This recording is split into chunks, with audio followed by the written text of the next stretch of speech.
IT రిటర్నులు అంటూ ఆదాయపు పన్ను రిటర్నులు చేసే వారి కోసం ఆదాయపు పన్ను విభాగం కీలక నిర్ణయం తీసుకుని గత ఆర్థిక సంవత్సరం 2024-25 గాను ఆడిట్ అవసరం లేని వ్యక్తులు, హిందూ అవిభాజ్య కుటుంబాలు హెచ్యుఎఫ్ సంస్థలు ఆదాయపు పన్ను రిటర్నులు దాఖలు చేసేందుకు చివరి తేదీని జూలై 31 నుంచి సెప్టెంబర్ 15కు పొడిగిస్తున్నట్టు కేంద్ర ప్రత్యక్ష పన్నుల బోర్డు సిబిడిటి తెలిపింది. పన్ను చెల్లింపుదారులకు సౌలభ్యం కల్పించడంతో పాటు రిటర్నుల దాఖలు ప్రక్రియలో మరింత ఖచ్చితత్వం, పారదర్శకత పెంచేందుకు నిర్ణయం తోడ్పడుతుందని పేర్కొంది అన్నట్టు వార్తని హైలైట్ చేశారు.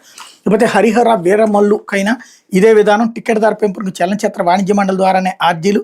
సినిమా హాళ్ల బంద్ ప్రకటన వెనక కారణాలు తేల్చాలి. సినిమాటోగ్రఫీ శాఖ మంత్రి దుర్గేష్తో భేటీలో ఉప ముఖ్యమంత్రి పవన్ కళ్యాణ్ సూచనలు. రాష్ట్రంలో సినిమా హాళ్ల నిర్వహణను పకడ్బందీగా చేపట్టాలి. ప్రేక్షకులకు మెరుగైన సేవలు అందించాలి.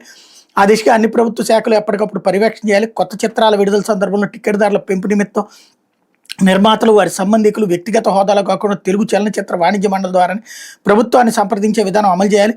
త్వరలో విడుదలయ్యే హరిహర వీరమల్లు సినిమాకు సైతం టికెట్ ధర పెంపు కోసం నిర్మాత వ్యక్తిగతంగా కాకుండా చలనచిత్ర వాణిజ్య మండలి ద్వారా ప్రభుత్వానికి అర్జీ ఇవ్వాల్సిందే.